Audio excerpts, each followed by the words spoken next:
There is a version of military history that lives in manuals, specifications, and official reports. It describes weapons with precise measurements, tested under controlled conditions, approved by committees, and issued according to doctrine. That version of history is real. It is also incomplete. Then there is another version.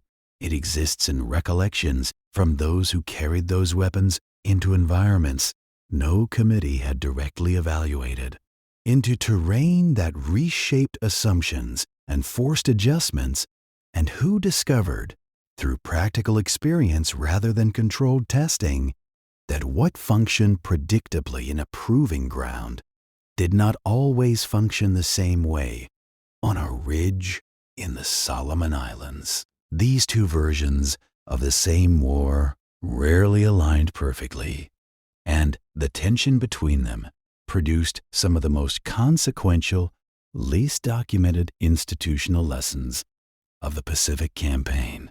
This video is presented for historical and educational purposes only.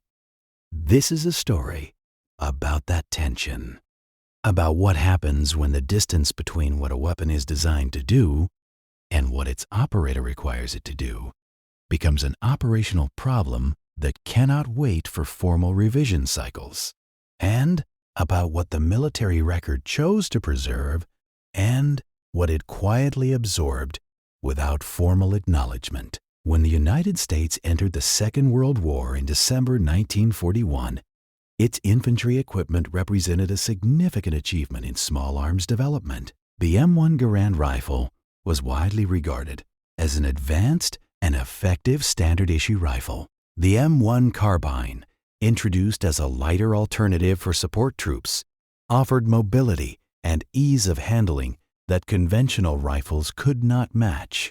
These weapons were the product of years of engineering, testing, and institutional refinement.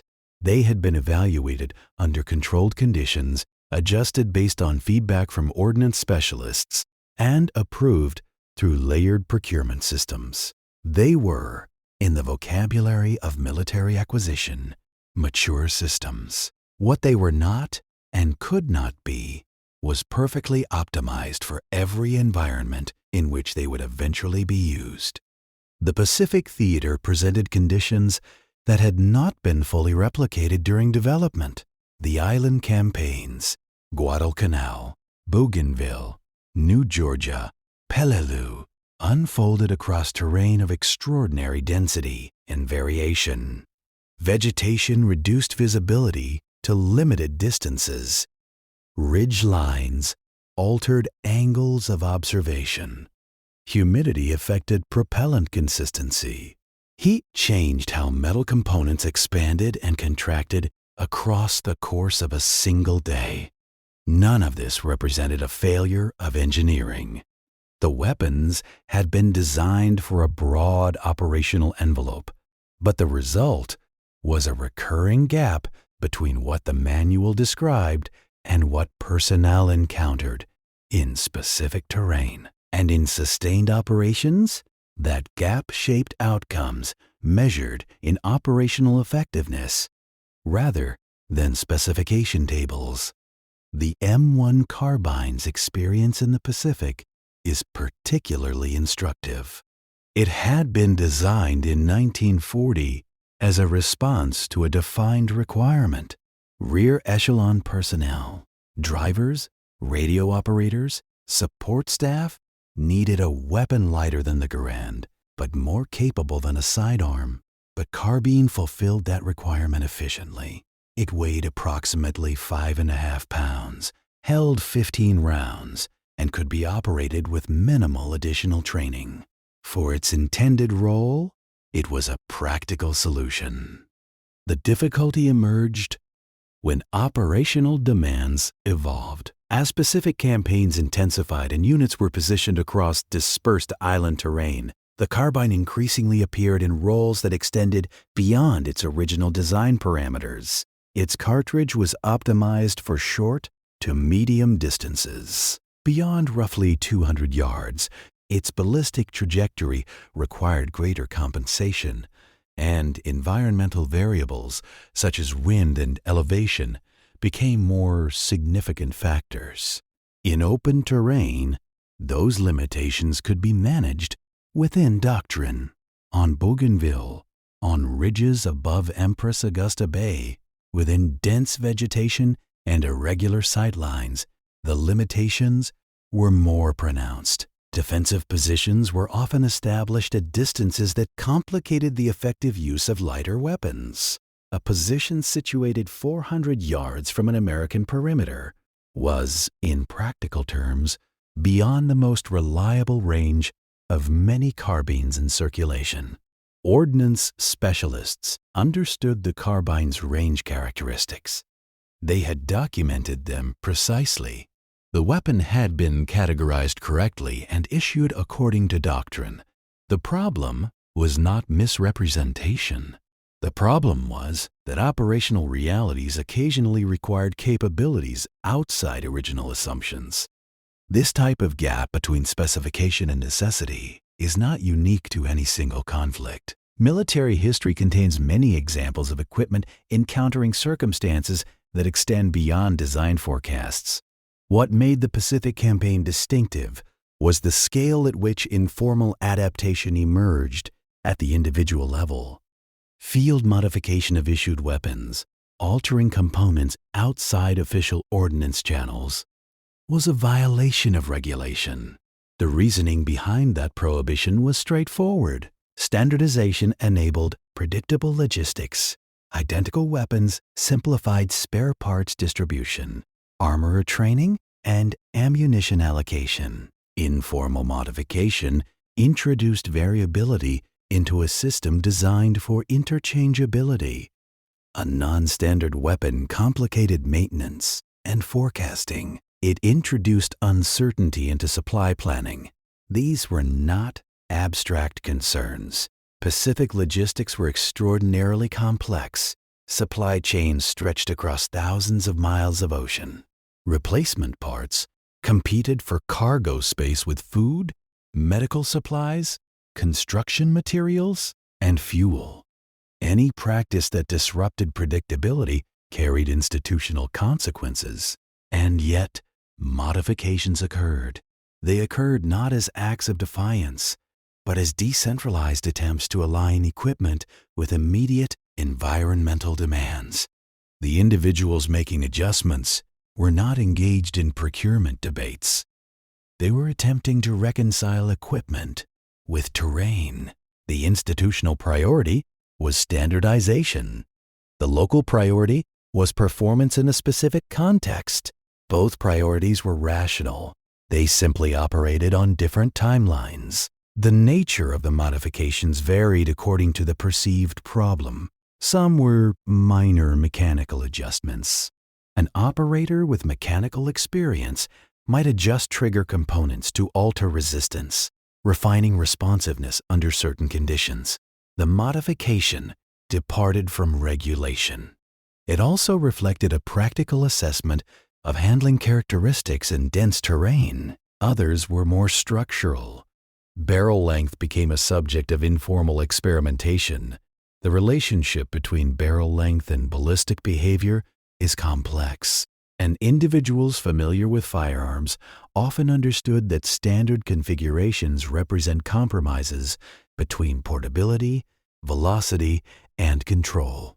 Adjusting that balance could optimize performance in a narrow context at the expense of universal compatibility.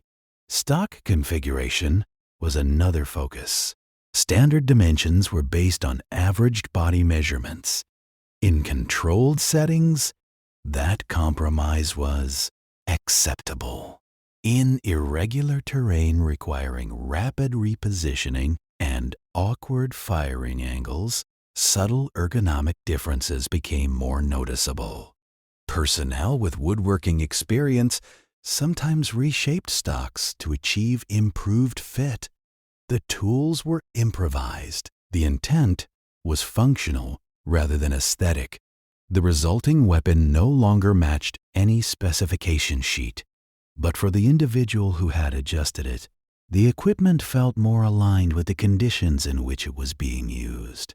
Sight systems presented a related challenge.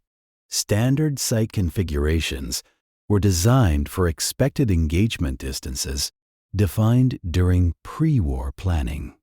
The assumption was that most encounters would occur within ranges where ballistic drop was limited, and standard alignment produced consistent results. Pacific terrain complicated that assumption. Concealed defensive positions were often placed at distances that required precise compensation for elevation and wind.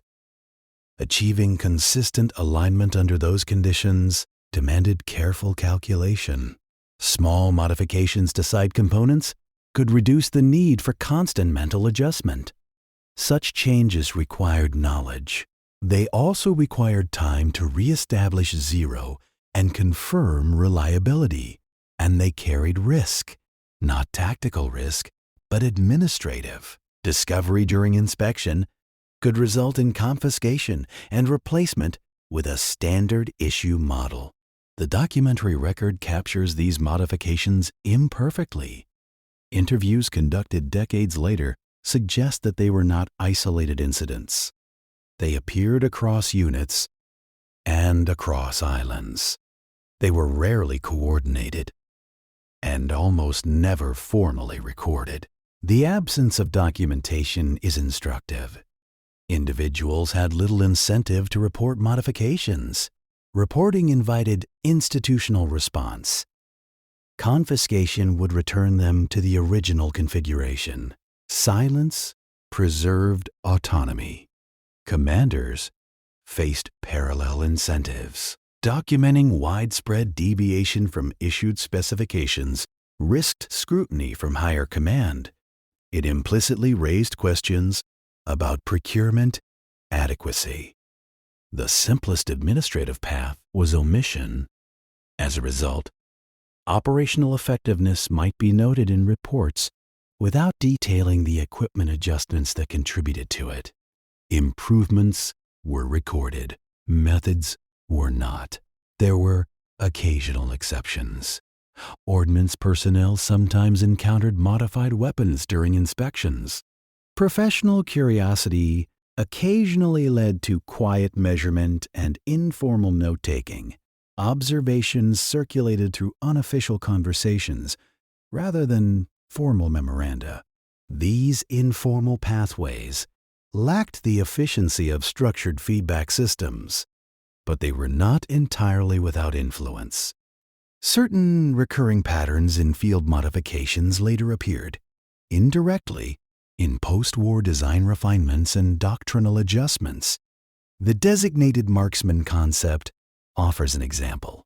The formal recognition that infantry units benefit from personnel equipped and trained for engagement at extended ranges did not emerge solely from theoretical modeling. It evolved gradually, informed by accumulated operational experience across multiple conflicts. The gap that Pacific personnel attempted to bridge through improvised adjustments reflected a real structural need. Institutional acknowledgement came later, filtered through committees and analysis. When unauthorized modifications surfaced formally, the institutional response followed a predictable structure. Inspector General reviews documented deviations in careful language. Modifications had occurred. In specific cases, they coincided with improved localized performance. Nevertheless, they represented departures from regulation that could not be formally endorsed without undermining standardization principles. The framing was consistent. The institution affirmed its logistical priorities while avoiding direct condemnation of personnel acting within environmental constraints. Most individuals who had modified equipment received neither formal discipline nor recognition. When discovered, weapons were often replaced. Service continued. The broader unit record absorbed performance outcomes without individual attribution. This outcome reflected structural realities rather than hostility. Large organizations excel at documenting authorized processes. They struggle to catalog tolerated deviations. The benefits of adaptation were incorporated. The origins were not. The broader lesson extends beyond small arms. Military organizations in the Second World War faced persistent challenges, translating technical capability into consistent performance across unpredictable terrain. No planning process can fully anticipate environmental variability. The distance between laboratory conditions and field conditions is inherent. Bridging that distance requires feedback. The speed and structure of that feedback determine whether adaptation occurs formally or informally. In some theaters, rapid iteration occurred through official channels. In others, adaptation emerged locally and diffused slowly. The Pacific Campaign provides clear examples of decentralized problem solving, operating alongside centralized doctrine. The limited visibility of those adaptations in official archives reveals something about institutional memory. Organizations preserve what they authorize. They selectively record what they tolerate. The personnel who adjusted their equipment were not attempting to challenge doctrine. They were attempting to reconcile equipment with environment. That distinction mattered operationally. It mattered less administratively. When official documentation is placed alongside later recollections, a layered picture emerges. Innovation was present. So was institutional constraint. Neither fully displaced the other. Instead, they coexisted in tension. This tension is not unique to the Pacific Campaign. It appears wherever large bureaucratic systems interact with complex physical environments. The formal structure prioritizes predictability. The field environment demands responsiveness. Some of the knowledge generated through informal adaptation influenced later procurement cycles. Some shaped doctrinal evolution. Some migrated quietly into civilian practice after the war, carried by veterans who applied hard-earned practical understanding in workshops and manufacturing floors across the United States. Knowledge does not disappear simply because it lacks documentation. It relocates. The official record reflects what institutions chose to formalize. It reflects committee decisions, authorized specifications, and approved revisions. It less clearly reflects the distributed adjustments that sustained performance before those revisions were written. The distance between those two records, formal and informal, contains a substantial portion of the Pacific Campaign's operational history. Measuring that distance requires attention not only to what was preserved, but to what was structurally difficult to acknowledge. It requires understanding that large systems adapt unevenly, and that adaptation often begins at the periphery before reaching the center. The weapons carried through the Solomon Islands were, by objective measure, advanced and reliable for their time. They were also products of assumptions. When those assumptions encountered dense jungle, irregular elevation, and dispersed defensive networks, friction emerged. The response to that friction unfolded along two tracks. One was formal, reports, evaluations, procurement deliberations. The other was informal, quiet adjustments, shared observations, practical experimentation. Both tracks contributed to eventual refinement. Only one left, a detailed paper trail. The Pacific Campaign illustrates not simply a story of equipment under strain, but of institutions under pressure to reconcile predictability with adaptability. In that reconciliation lies a recurring theme of modern military history. Systems are designed in stability and tested in uncertainty. The process of closing the gap between the two is rarely clean, rarely fully recorded, and rarely attributable to a single decision point. What remains is the recognition that standardization and adaptation are not opposites. They are interdependent forces within large organizations. Standardization enables scale. Adaptation preserves relevance. In the Pacific Theater, that balance was negotiated quietly, often without formal endorsement, and often without lasting documentation. The lessons were absorbed gradually, the record preserved selectively.